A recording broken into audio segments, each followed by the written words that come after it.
The views on a Breath of Fresh Air podcast reflects the parties involved, and we encourage you all to use it as a conversational tool that will lead to personal studies of your own. Hallelujah, hallelujah, hallelujah, hallelujah, hallelujah. Welcome to a Breath of Fresh Air podcast. Here with your hosts, Earl Roberts and Nakhaz Gay. As a young person, Christianity can be so foggy, like smoke in the mirrors and so unclear. But we're here to bring you a breath of fresh air. Again!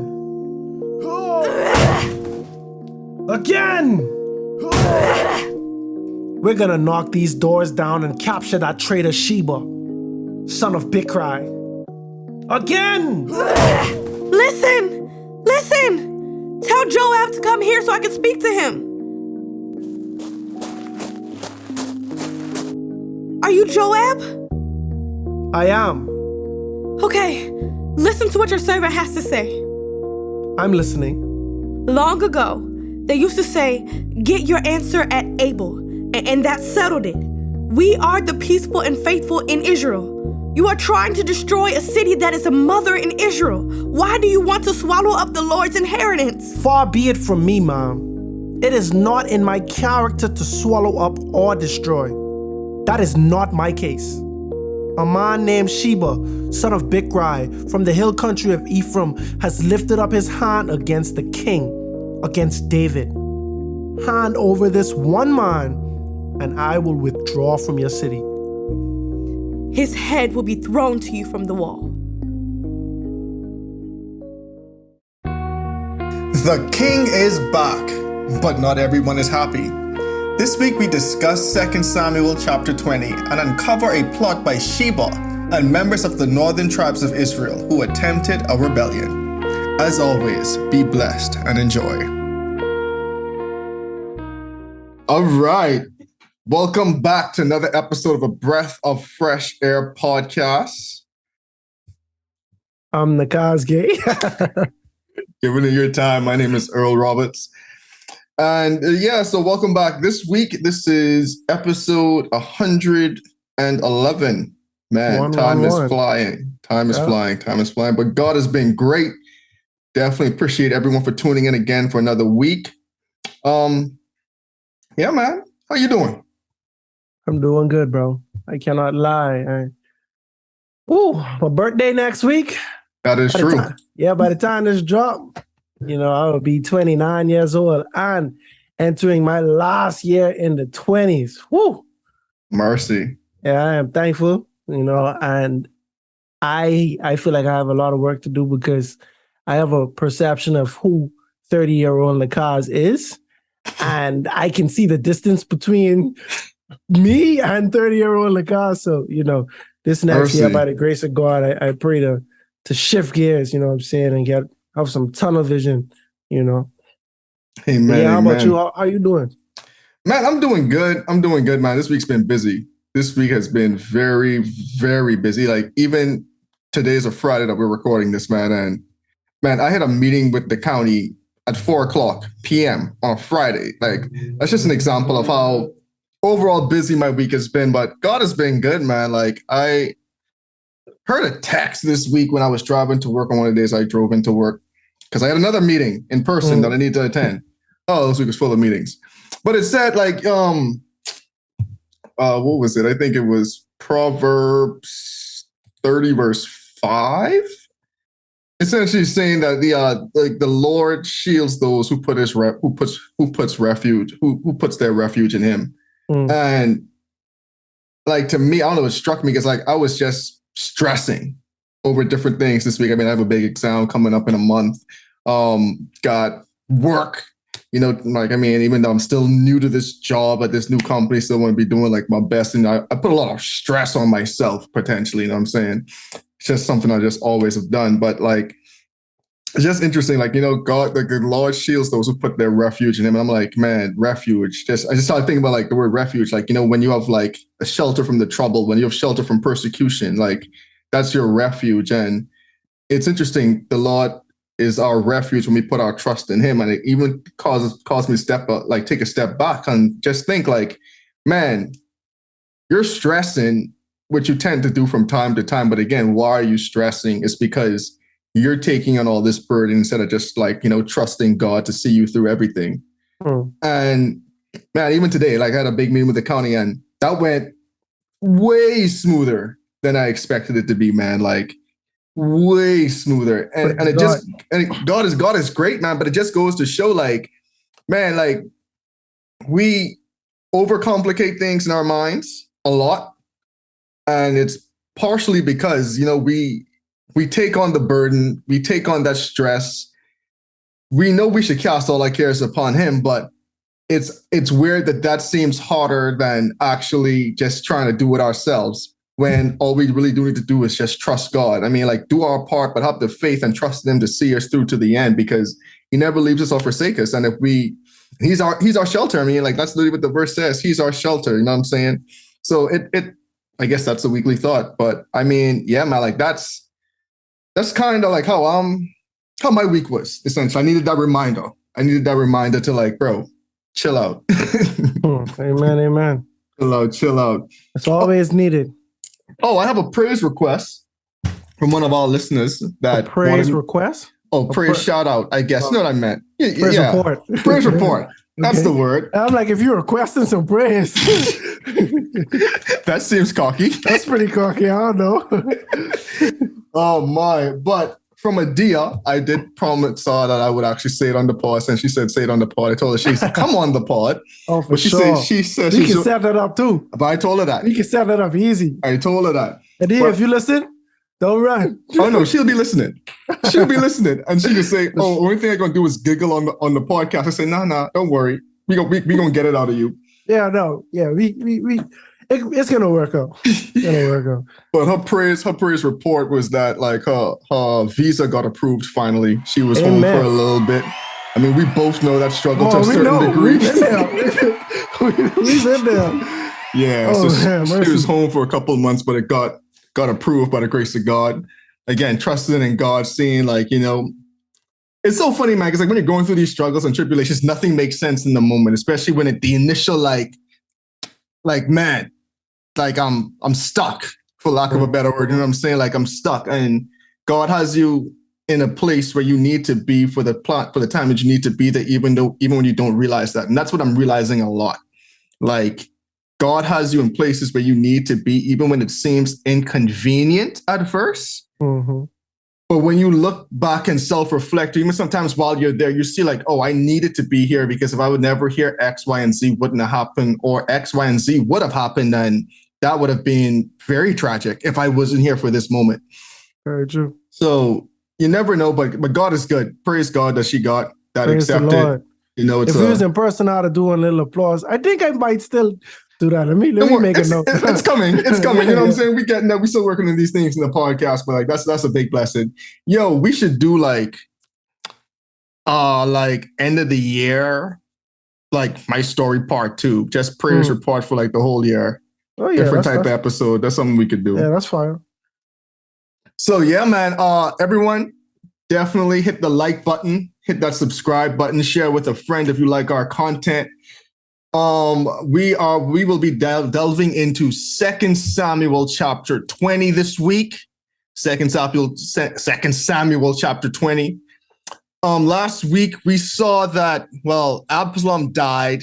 David was filled with grace and humility as he returned back to the kingdom of Israel.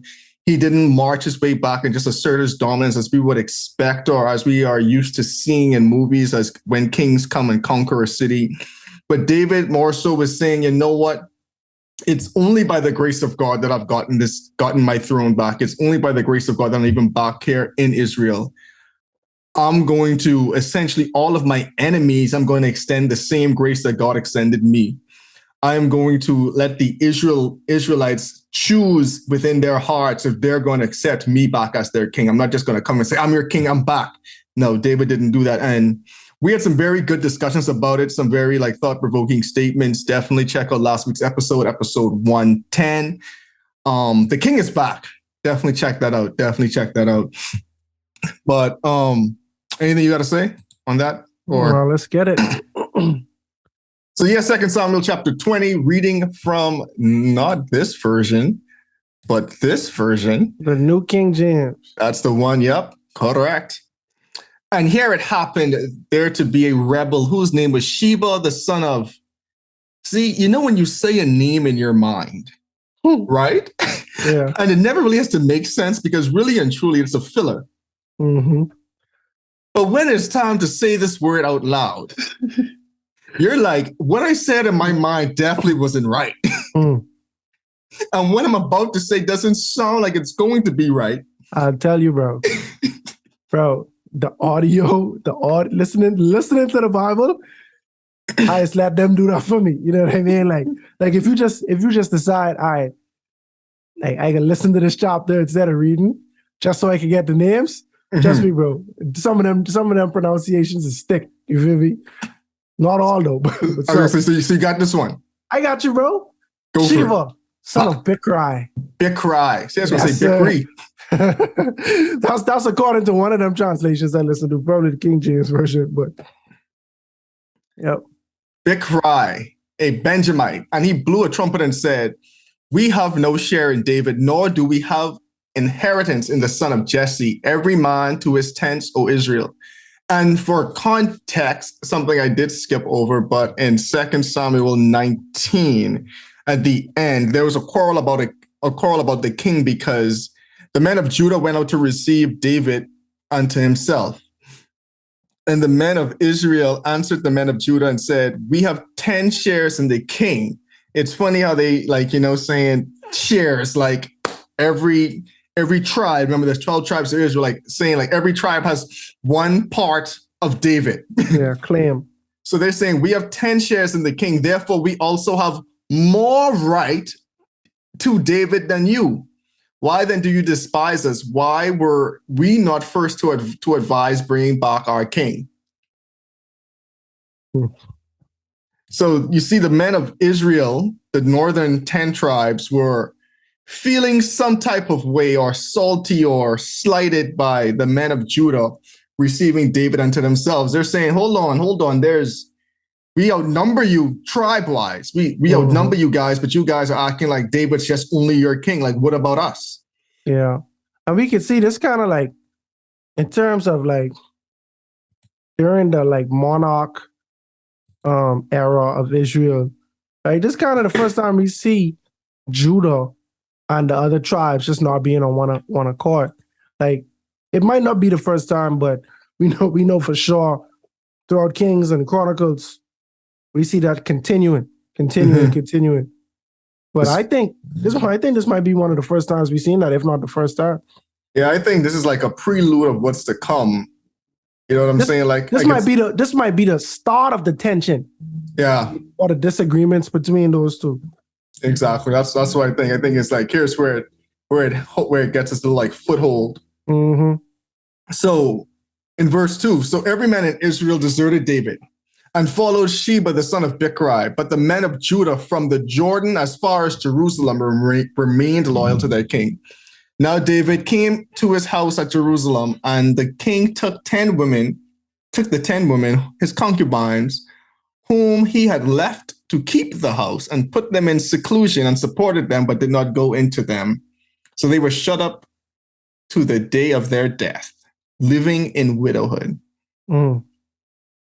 And for context, for everyone who may or may not have missed that part, this is a referral to when Absalom was defiling the throne of David under the instructions of Ahithophel.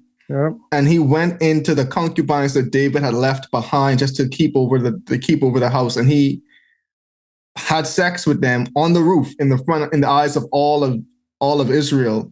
One, fulfilling a prophecy by Nathan, but desecrating and really defiling David's throne, because that was a grave sin. Someone even arguing irreconcilable sin to the Israelites, that you would do that to the king, especially. So, yeah, these your father's 10 concubines. mm-hmm, Want to make a statement. mm-hmm. You know what I mean? You take his girls, you feel me? And you, that's what you think about the king. I'm the king now, like basically is what he's saying. Like I take your wives, I take your throne, because he took advantage of the fact that David was running from him. David chose not to fight, you know. It was a wise thing to do for the sake of the whole country. You know, there's less damage that's gonna happen if I just run right now, because there's a lot of tension. And during that time, Ahithophel conspired with Absalom and told him, bro, if you really want to make a statement and let people know that you not coming to play, like you coming for real, do that and do that openly. Man, go first, sorry. No. I was done. Like, what's so pardon me, like what's so sad about it? It's like David couldn't like divorce them. He couldn't punish them, you know what I'm saying? He couldn't kill them because it wasn't really their transgression, you know what I'm saying? It was something because of Absalom did. And it's so sad because one man's sin essentially ruined these women's lives And more so than David. Yes, and that happens because I'm basically trying to say people need to understand that your actions or your sin can impact someone for the rest of their life. Like, think about it, bro. Like, if somebody abducts a child, bro, that their parents impacted for the rest of their life, but even if that child come back unharmed and stuff like that, you're going to be very worried, bro. If something traumatic happens to you, this impacts you for the rest of your life. If you get into an accident, God forbid, and you are injured, this one thing, you know what I'm saying? But it can impact your life forever. You know what I mean? And I just feel like the golden rule, bro, do unto others, bro. Mm-hmm. Would you like someone to impact your life like that? Where you cannot, bro, like virginity was such a important thing during that time. You know what I mean? Like this could, if you lose your virginity before marriage, this could impact if you ever get married for the rest of your life. For the rest of your life, man. You understand what I said? Like, because and that's the next thing that, like, I'm glad you bring that up, because some would argue, like, why didn't David just let them go be married? He literally couldn't. Like, no one else would take them. So, like, it's like David did the best he could do in this circumstance. Like, I'm gonna just take care of y'all, but that's literally it. You know what I'm saying? Like, y'all almost can't be in my presence no more. Like, see, and then like from David's perspective, right? It ain't David's fault this happened, but it ain't the lady's fault this happened, right? But what the fact of the matter is, it did happen. You know how weird it is for me to be with you all after my son did this, bro. I can't look past it, but I just could be thinking about my son who is no more. So this is weird to me. You understand what I'm saying? Like, I understand. I can understand David not wanting to lay with them. You understand? But like it ain't even. I don't understand what David could have done in this, especially as a king who have a good much wives, bro. If this 10 concubines just one time, and we know you have but 4 or 5 wives from the jump. Like you start your kingdom off with multiple wives. You know what I mean? Exactly. So it was a precarious position to be placed in, regardless of the fact. Like it's just awful. But it is reminiscent of Amnon as well, though. And you see, I realize that a lot of times people don't really be upset with the sin, you know. They're upset with who you sinning or how it impacts me. Amnon raped his sister Tamar. Right? Absalom was so angry with that. He killed Amnon.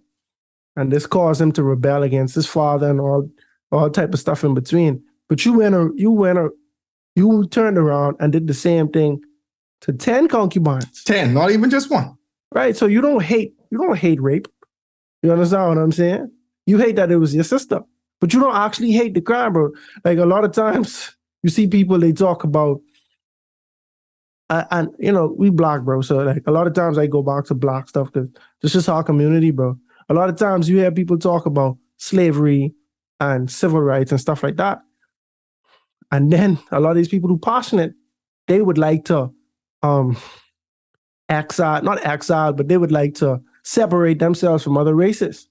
They don't want things to be equal, They don't want they want revenge is what I'm saying. Like sometimes people on a far end of a spectrum, they want revenge, bro. They want other races to experience what Black people experience, right? But in my mind, I'm like, bro, are you angry at the cruelty, or are you angry that they did this to me? Because if it's the latter, then revenge is understandable. Because you're not mad that our people was murdered or kidnapped. You understand what I'm saying? You mad that we had to experience murder and kidnap, but you wasn't mad at murder and kidnapping in itself or all of the vile acts in between. Because if you were, but like, I could be real, bro. It's certain sins, bro, to be honest with you, nothing you could do to get me to do that. This thing could happen to me, but I'm not doing that. But I don't know. I detest these things, bro. You understand what I'm saying? Certain things, bro. Like, because obviously we all sin. Like, but sometimes you see people reacting, and sometimes it's in the name of, oh, this person did this bad thing. But it's not the thing that you actually mad at. This person did this bad thing to you. You are mad that you are on the other side of the offense. Because if you had it your way, which we will see when revenge comes around, you want to be the offender. You know what I mean? This had me thinking, like, how last week it's just like, yeah, I'd kill him myself. Let me tell you something with you. You start the episode off questioning Joab, right? But then you give yourself away, bro. You and Joab more alike than you think, bro. Maybe next episode we can get into that a little bit more. But if in the story, you ain't Amasa in the story, bro. You Joab in the story, bro. Like, you ain't David either, bro. And you made that clear because David did something that you wouldn't have done. See, I'm a man who just straight to the point, man. Like, for the throne, for the king. Man, oh man. You just don't tolerate traitors, bro. No. Bro, listen to me. I ain't going on no other Bible podcast, all right, bro? Not unless I run it by you, bro. I just said, I ain't gonna jump ship, bro, because I don't know how that'll go. I don't know how that'll end. Oh my! But to your point, like, that's a valid point. Like, and it takes a certain level of being real with yourself, because I take lying for example. Lying ain't a good thing, right? People, but if society don't really have a problem with lying. Ironically, and it's as horrible as this, society almost expects people to lie. But you just don't like when someone lie to you. That's just the fact of the matter. Again, let's take killing for example. Everyone, I think, agrees killing is wrong, right? But a certain part of us, we are so numb to it, and we want to see it in movies and stuff. Oh yeah. But when it's your loved one, it's a problem. Oh yeah. It's a big problem. Oh yeah. Well, I used to take my family member, but if it was Billy Joe down the road, it's sad.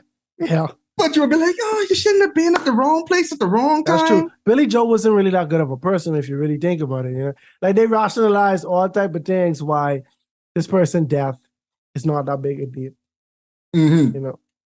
But that's a really good perspective, though. I mean, because it's true. It's true. A lot of things people don't have a problem with unless it hits home. Right. And that goes with everything. That's like a worldwide problem. Like, anyway, I'm going to get too political just now. So I caught myself. Yeah. I felt the spirit saying, hey, let's not go there on this part. Let's slap it up. Let's move along. So in verse 4, the king said to Amasa, and you had some interesting insight on who Amasa was outside of the pod. I think that'll be good for the people's context, since I don't think we said it last episode. Yes. That, bro, and I must apologize to the viewers, bro, because it take me to the end of 2 Samuel to realize how important the genealogy of almost everybody, if not everybody mentioned in the book of Samuel, in the Samuels, because sometimes they just mention this person, and I get it. I get the role that they play in the overall theme of the story, but I did not understand the relation, bro. Like, this changes things. So, for context, what Earl was alluding to, Amasa is David's nephew, another one of David's nephews, right? And so essentially, when Amasa was given the position over Joab, it was basically saying that I am demoting one of my nephews and I am promoting another one of my nephews.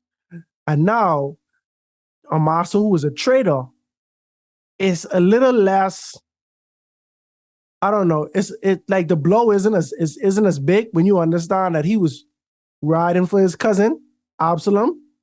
This is my nephew at the end of the day. Like, you was a traitor. It's like Ahithophel, right? Ahithophel knew he had to kill himself because David is no relation to me, right? I am a traitor to David. He's not going to have any mercy, bearing in mind he may have. He probably would have. He really probably would have. But in Ahithophel's mind, I'm done, right? But as for Absalom, this is my son. But it's also my enemy. But I can treat him like it's my son. That's how David reacted. And so that's what David is doing for Amasa too. You my nephew, you was my enemy, but I'm going to just treat you like you my nephew. You know what I'm saying? I giving you the grace of family. You know what I mean? And that's probably why David didn't kill him. Yes, yes, 100%. I believe that's why, one, David didn't kill him, and two, David showed him the level of grace. Mm-hmm. Bear in mind, who knows? But I think that played a role in it. And so Amasa, David said to the king, assemble the men of Judah for me within 3 days and be here to present yourself and be here yourself. So Amasa went to assemble the men of Judah, but he delayed longer than the set time which David had appointed him. And David said to Abishai, now Ziba, the son of Bechrai, will do us more harm than Absalom. Take your Lord's servants and pursue them, lest he find for himself fortified cities and escape us. So Joab bands, along with the Cherethites, the Pilethites, and all the mighty men went out after him. And they went out of Jerusalem to pursue Sheba, the son of Bechrai. When they were at a large stone in Gibeon, Amasa came before them. So I'm going to put a pause right there and just talk about this part right here. So it's two things. We see maybe three, but let's see how far this goes, right? Mm-hmm. So we see David telling Amasa, hey, Sheba, I hear word of what Sheba's doing. Let's try squash this quickly. We just get done with Absalom. Mm-hmm. We don't need I can almost see him. This country can't take too much more right now. Let's put an end to the civil war. The country just had to decide between two kings. We don't need to have this happen again so fast. Again and again and again. Because if Sheba make grounds, other people can get bright ideas.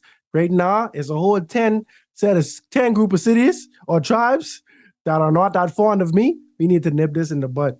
Yeah, and you see, and David's like, yeah, we didn't see where Absalom led. I didn't deal with it in time, and where that led to, we need to act swiftly. Yeah, so he tell a master who's supposed to be in charge of the king's guard now, everyone. First day on the job. The army. You have 3 days, bro. Assemble everyone. Mm-hmm. But we see it was taking a little longer, and some would argue that the army still didn't respect a master in a certain sense, because this translation said the king's guard, right? So Joab's man. No, it literally says so Joab's man. So literally see who was going along with Abishai. Amasa? Joab's men. Oh, okay, yeah. You know what I'm saying? So these are Joab's followers. So I can see them saying, bro, I don't answer to you. For real, that's essentially what you see. Yo, Joab's our commander. Yeah, David placed you in charge, but we don't respect you. And it's a serious thing when the army does not respect the general. Yep. You know what I'm saying? And we can see that was blatantly happening because they still followed Abishai. Okay, Abishai, that's Joab's brother. Cool, yeah. we could rock with him. Amasa, no. And then think about the enemy. Y'all was just trying to kill people, bro. And that's the sad part about it too. Bro, I was just trying to fight you a week ago. Yeah, I can't flip the switch just like that. Not at all, bro. Not at all. And so now we see, so now Joab, so now Amasa came before them. So Amasa saw like, okay, oh, y'all finally got some people together. Let me, make my move now. So now they on the road trying to go to Sheba. Sheba. And Amasa just comes out. And so now Joab was dressed in his battle armor on his belt with his sword fastened on the sheath at his hips. And as he was going forward, it fell out. So some scholars I read show that Joab was really trying to get Amasa to drop his guard down. Because we're going to see then in verse 9, then Joab said to Amasa, "Are you in health, my brother?" And then Joab took Amasa by the beard with his right hand to kiss him, but Amasa didn't notice the sword that was in Joab's hand. And he struck him in the stomach, and his entrails poured out to the ground, and he did not strike him again, and thus he died. But it was like trying to, so some scholars say what Joab was really doing was trying to get Amasa to lower his guard down so he could kill him. So like one sword drop on the floor, but you ain't see like this dagger in my next hand ready to stab you. Yeah, okay, that makes sense. I dropped my sword, right? But, I don't need a sword because we all on the same team, right? But in the event that you thought that I did need a sword, I don't have my sword. So all right, be cool. You know what I mean? But now I got that dagger. And the King James say he strike him under the fifth rib one time, probably in the kidney or something. Joab just was very, very skillful. Oh, yeah. He ain't hitting you plenty times, bro. He ain't hitting you. I can't say more than once, but he probably, he hit Absalom like 3 times. But I think that was just frustration at that point. Yeah. He was trying to make a statement. This one's for my fields. Right. See, because think about it. Absalom was completely disarmed and unprotected. So you could have just struck him once. You could have cut off his head. You could have do all type of things just once. But yeah, he was trying to do that. So then Joab and Abishai, his brother, pursued Sheba, the son of Bichri. Meanwhile, one of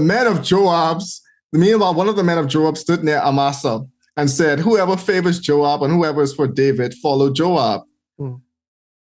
But Amasa wallowed in his blood in the middle of the highway. And when the man saw that all the people stood still, he moved Amasa from the highway to the field and threw a garment over him. Wow. When he saw that everyone who came upon him halted.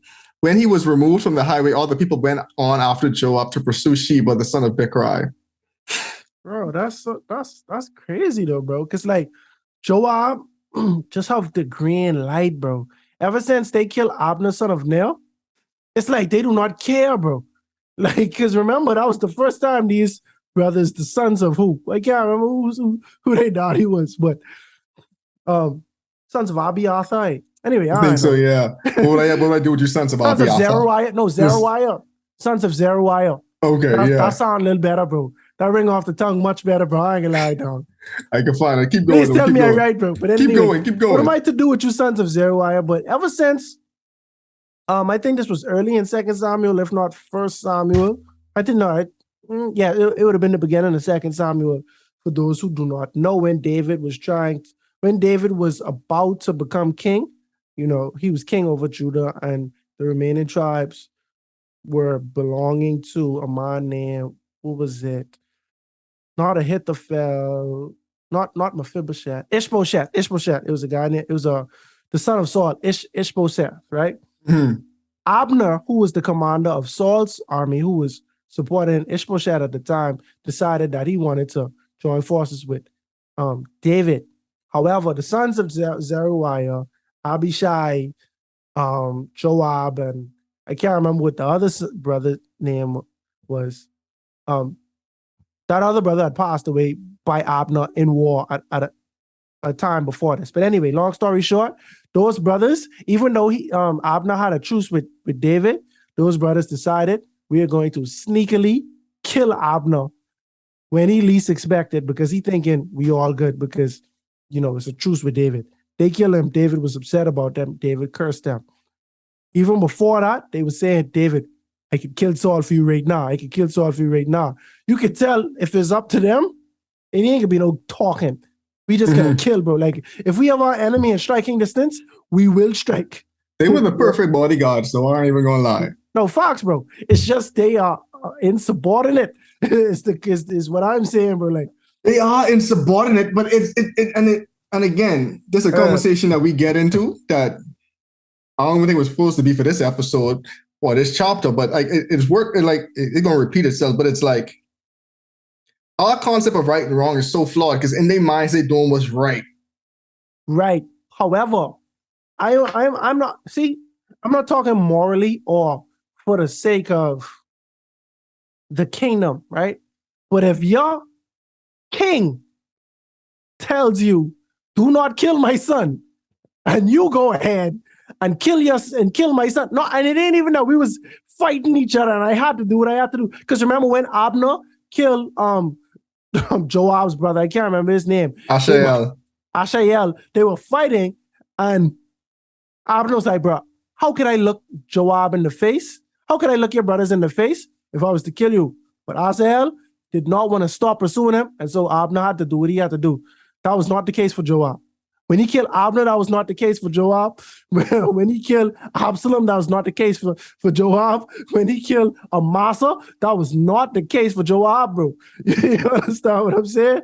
Like this man, Abner, if your time up to him, your time up, bro. Your time is up. It is better for the kingdom that you perish.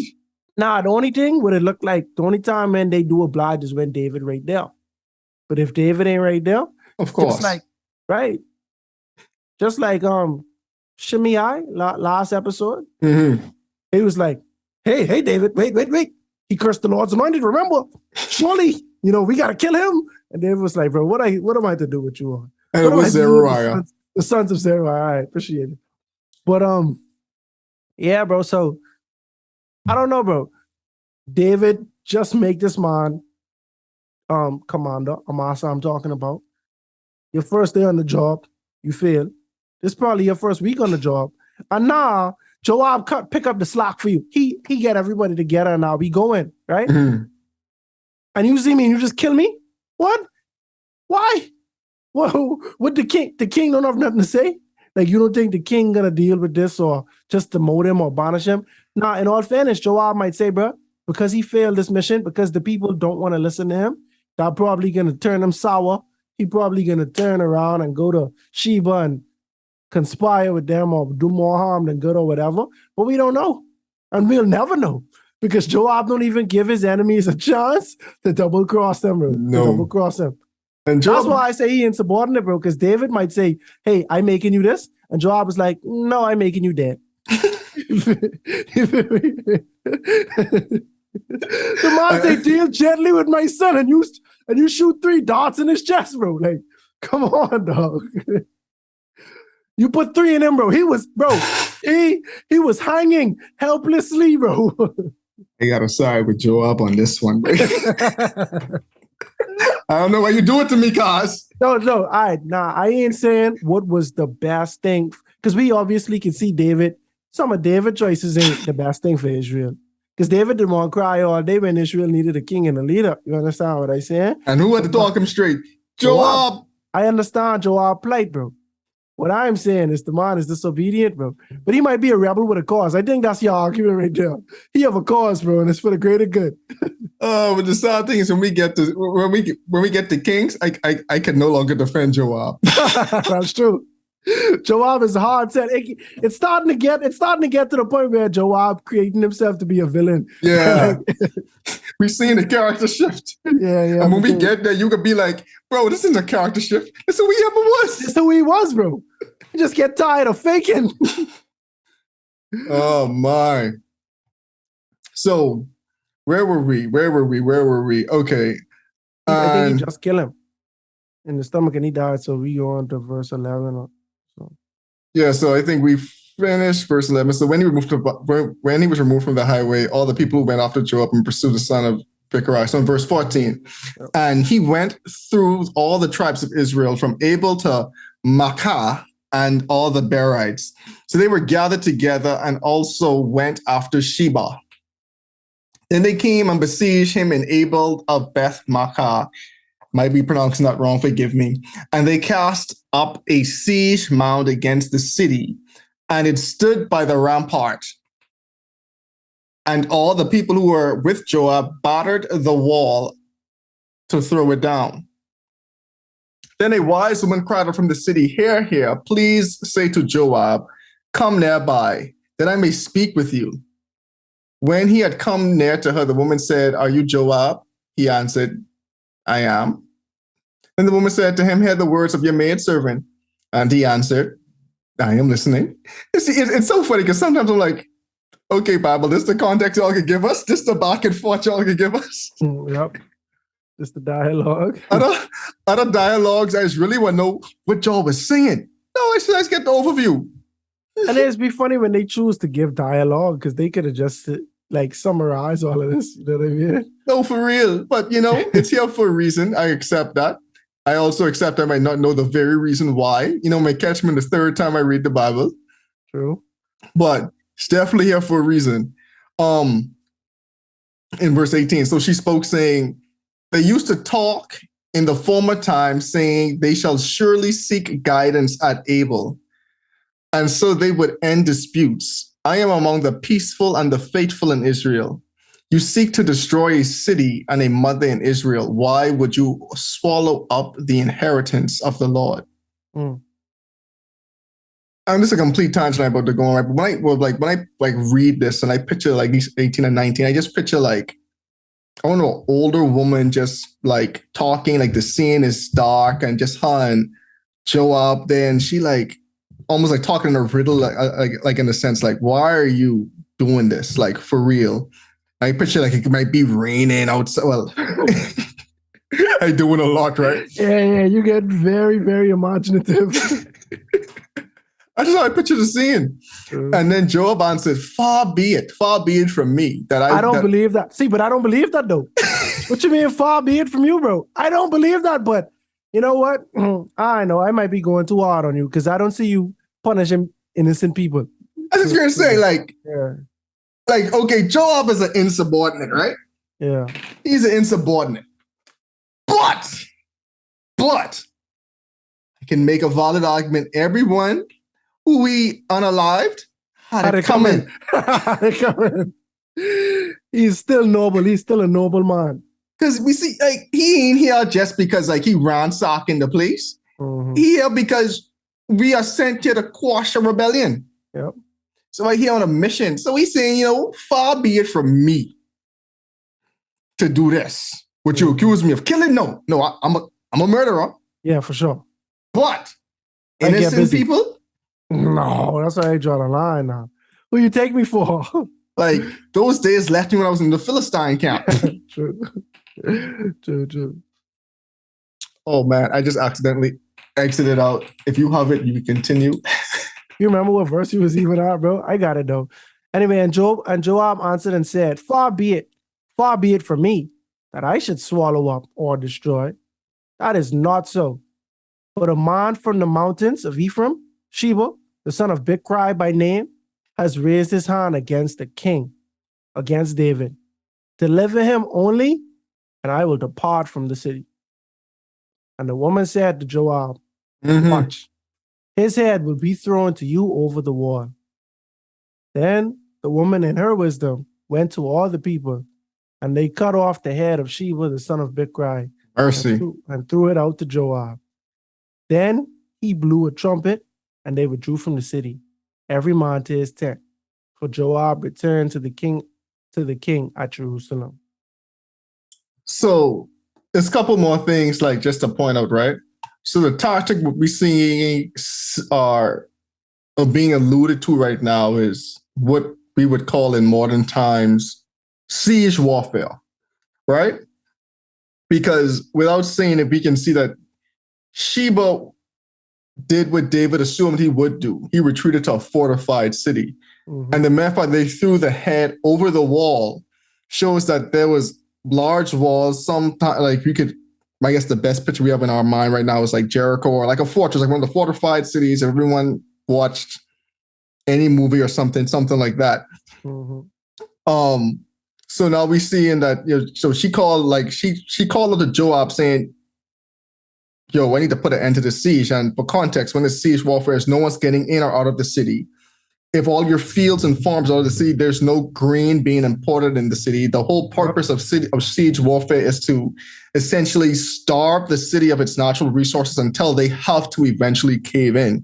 So that's what Job and this underman were doing. We can't come into the city, but guess what? None of y'all can come out with your lives intact, or none of your resources and food can get in. So it's about like, how long can y'all last in there? We have unlimited resources out here. Right, we outside. Yeah. We outside. We could hunt. We could get water, all of that. But y'all in this city, because it ain't like it was running water and thing like that. Y'all still have to go fetch water when y'all run out and all that. So Exactly.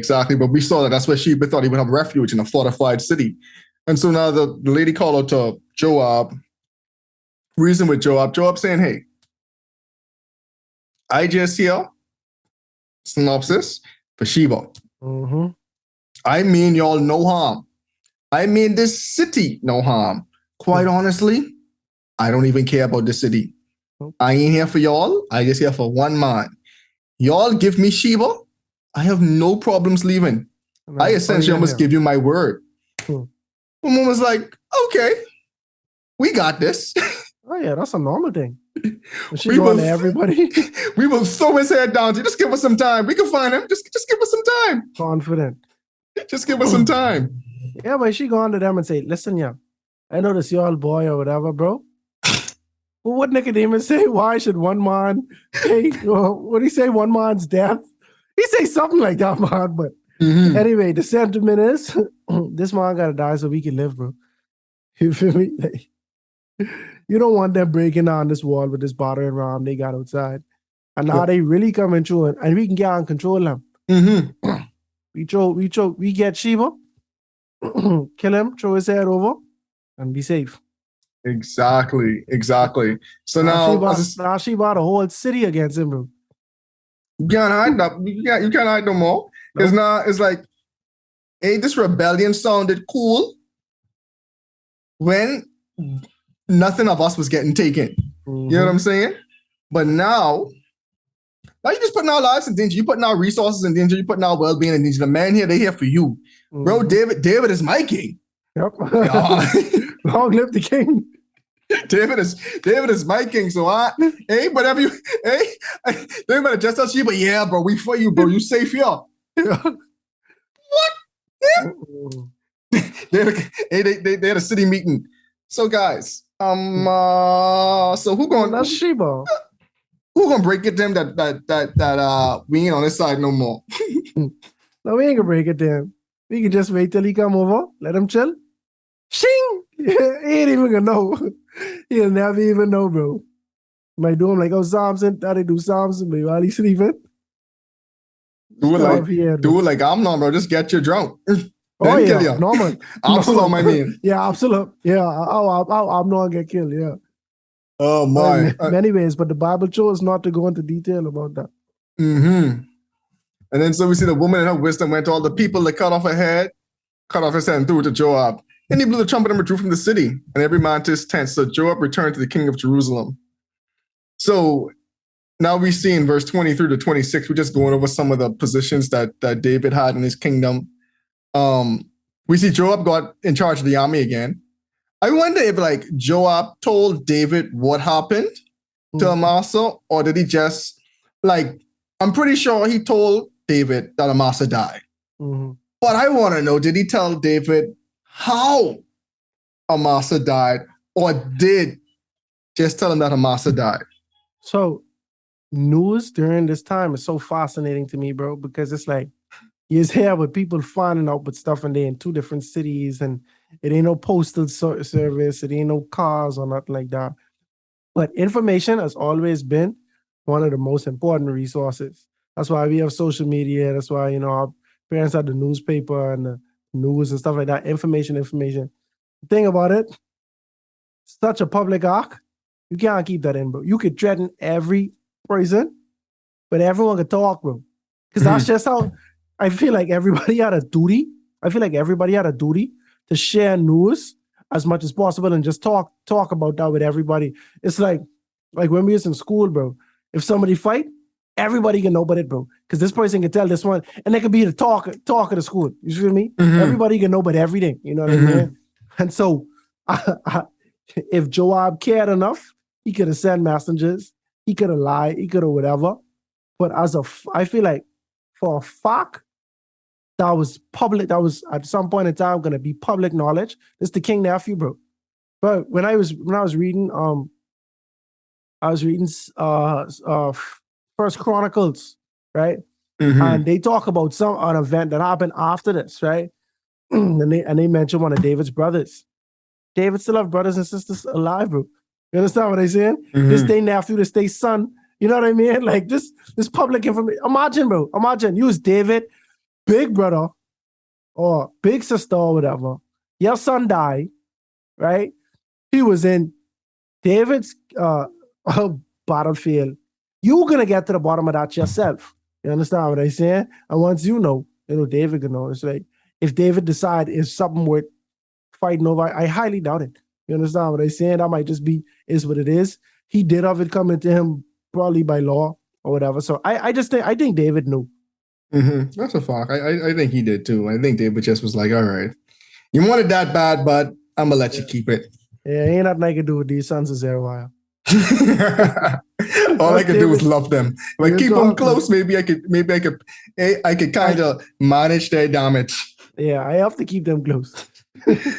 Oh my. So now we see in verse 23, and Joab is over all the army of Israel. Benaiah, the son of Jehoiada, was over the Sherethites and the Pelethites. Adoram was in charge of the revenue. Jehoshaphat, the son of Elihud, was the recorder. Sheba was the scribe. Zadok and Abiathar were the priests. And Earl, the Jerahite, was the chief minister under David. And that was just given an account of David's his cabinet, I guess, his royal court, the people who helped him run the country. You see, everyone had his rules. And I mean, that's wisdom too, like knowing that, hey, I need some people in charge of different things to help run the nation. I just can't do it all alone. We see someone was in charge of revenue, someone was in charge of the finances. We gotta keep our books balanced, making sure, hey, we got money coming in, we could afford all these escapades, making sure we pay the army that would needed to be paid. Got someone who's scribing, I guess, recording things. I don't know what the recorder and the scribe, what the difference was between then. I probably should have researched that, but I apologize. Right. And you had the priests and you had the chief minister. So, yeah and someone who was over some of the other people who weren't Israelites, like the Cherethites and the Pelethites, like, hey, make sure you handle their affairs over there. Yeah, I think at this point, you have to revamp your court. Like, it's been a lot change. You lost Ahithophel. You know what I mean? You might have had one of your sons in your court. You got to rearrange. Joab just lost his job, not back. You know what I mean? So, fading upwards. Real talk. So overall, what was your thoughts on this chapter, 2 Samuel chapter 20? I mean, a pretty interesting chapter. We see David and the Israelites, they still in a transition process where David is trying to regain everything he lost. But I mean, ever since his fight with the Amorites, can't remember, Nakhaz, them people. Ever since that fight from the 2 Samuel account, it just seemed like Ammonites. Yeah, Ammonites. So it just seemed like David had been playing catch up. You know what I mean? He was on top during that time. He transgressed. His family was just in disarray. And because of that, that spilled over to the Israelites. And now it's continuing to spill. David just spent last chapter forgiving everybody, bro. And still is people who in, no matter, see, David could have showed the Benjamites and Shimei and Ziba and Mephibosheth and all of these people, he could have repaid them with evil. He could have punished them, right? But he chose to show them kindness. But it goes to show no matter how David responds to his transgressors, there are still going to be people who are not on David's side, who do not like David. I don't care if you forgive these people or not. I still don't like you. I still trying to rebel against you. You know what I mean? Like people were very disgruntled with David's governance at this point in time. And you can see it, but guess what? David he ain't doing nothing to add fuel to the fire. You feel me? Like David trying to meet you with peace and love, but at the same time, I gotta nip this in the bud because I don't want this to keep growing. I don't want this to keep growing. You feel me? And so we can see where the Israelites, they just ain't on one accord as to how they feel about David. And now David and his government, he just trying to get that in check. That's basically like this chapter is basically that part of the continuance of the story in my book, you know? Yeah, and I agree. I think right now, just for me, what it shows is that, again, you got to pay for your sins. Like the damage was already done to Israel. And no matter how much you could try to put a band-aid over it and right your wrongs, the initial sin has already left its mark. And that's something I think is a lesson for all of us. Like your sin has consequences. You know what I'm saying? You can be as repentful, as sorrowful as you want to be. But when we look at the facts, bro, hey, all Israel know you slept with a man's wife while he was still there and got her pregnant. You covered it up by killing this man. And then you still married his wife. And then the kingdom went into a whole civil war, essentially. Yeah, you're sorrowful. Yeah, you repented for your sin. And this ain't even, this just disregarding even your whole other family drama that you had going on, even to send us into the civil war. But the damage has been done. And yes, you are a humble man. Yes, you are genuinely giving grace. Yes, God has blessed you and put you on this pedestal. But you still have to pay for these consequences. And it's a conversation we get into. I know we're probably going to talk about something like this next episode, but it's like the concept of fairness. Is it fair? Is it right? It's not really for us to like argue with right now, but like we can just see like Israel is in turmoil because of what David has done. And it's going to be hard pressed for him to win back all the hearts of the people because now it's almost like, do I have a better choice? Like, I mean, there were people who probably seriously did side with Sheba in this story. You know what I'm saying? Probably naturally did side with Sheba, but David had the bigger army at that point. Like, it's like, do I really want you to be my king? Maybe not, but I can't do anything to stop you from being my king right now. So I'll just capitulate until I find this better option. Mm-hmm. And so, yeah, man, our sin definitely have consequences. And it's just up to us to keep that in mind when we are in the act or about to, because some of them are far reaching than we ever imagined. Because think about it, man. Do you think David knew him taking Bathsheba would put him here? Definitely not. And even if you did know, it's different when you feel it. You understand what I'm saying? Like, you know, there's a song that says, who feels it knows it. You understand what I'm saying? You could know it in theory, bro. But until you feel it, you do not know the impact of your actions. You know what I mean? A lot of people don't see, a lot of people commit crimes, right? You know you can go to jail if you get caught. But you don't know what it feel like to have a lot of your basic rights taken away from you. To be sitting and you're in a hostile environment with the same sex, or you in solitary confinement or whatever. Until you feel it, that's when you really know. Until you feel that 20 years, that's when you really know. Yeah, bro, this the consequence for my action. I'm pretty sure if you could ask anybody and they could be candid, bro. Nobody enjoy the consequences, bro. You know what I mean? Like, I'm sure David didn't enjoy. David actually starting to remind me of Jacob, bro. Like you have people, their life was chill, you know what I mean? And then they do this one thing. Now they playing catch up for the rest of their time. You understand what I'm saying? Like, we don't have a time, man, David having a good life and chilling, because before this, we just was hearing about David going to battle and winning. You know what I mean? He making this negotiation. He's standing up for this person. He doing that. Like, I just imagine the politicians when they kissing the babies and they just talking and everything just nice. You know, but now it's like, I fixing this mess. But while I fixing this mess, another mess happening. Now I gotta fix this mess. Now another mess happening. It's like, bro, can I have peace? You know? Please. Please. Like, you know, so yeah. I don't know why I just think about or that, but and it's consequences for actions, bro. Do you think that David kind of knew this how painful his results, his consequences gonna be? Definitely not. Hmm. Definitely not. And it begs the question: if he had a mulligan, a do-over, would he have not done it? Hmm. But I strongly believe he wouldn't have done it now. it just goes to show, man, it's like we don't really fully grasp the weight of sin until we fully experience it. And it's way worse than we previously thought it would be most of the times. You know what I'm saying? Like, you're like, oh, yeah, cool.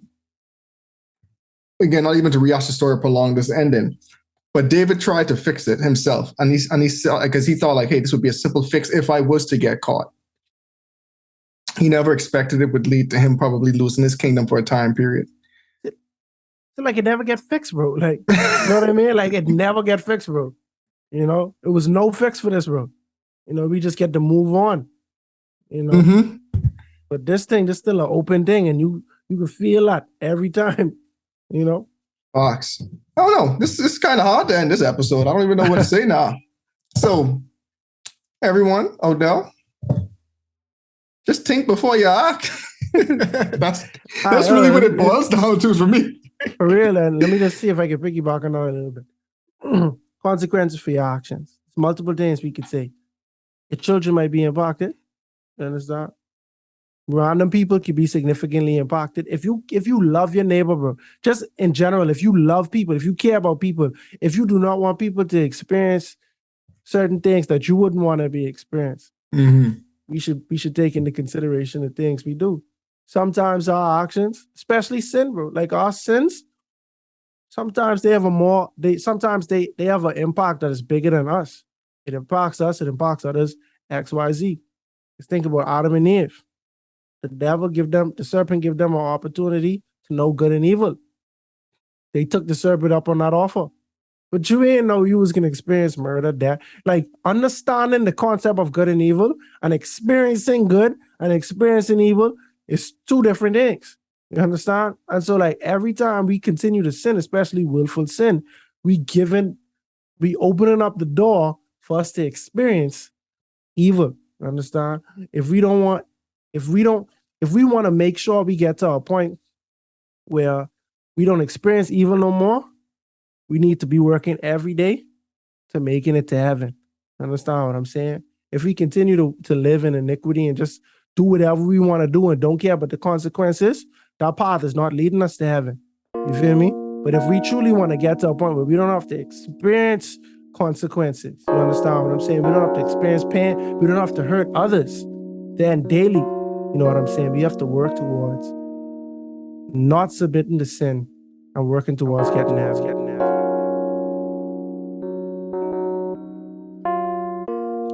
The enemies of David are a dime a dozen, and the need to protect the king against a rebellion is more important than ever, so no traitor is safe. But Israel too is guilty of betraying an oath made to their allies, the Gibeonites. But we'll talk more about that on the next episode of A Breath of Fresh Air. Tonight's episode included voice acting by Ayana Albertson-Gay, as well as your host, Nakhaz Gay. Remember to go ahead and research on your own in order to get a more firm understanding of tonight's episode. And if you enjoyed it, make sure to like, subscribe, and share with your friends. You can follow us on social media at A Breath of Fresh Air Pod on Instagram and BOFAPOD on Twitter. Thanks, everyone, and we'll see you next week.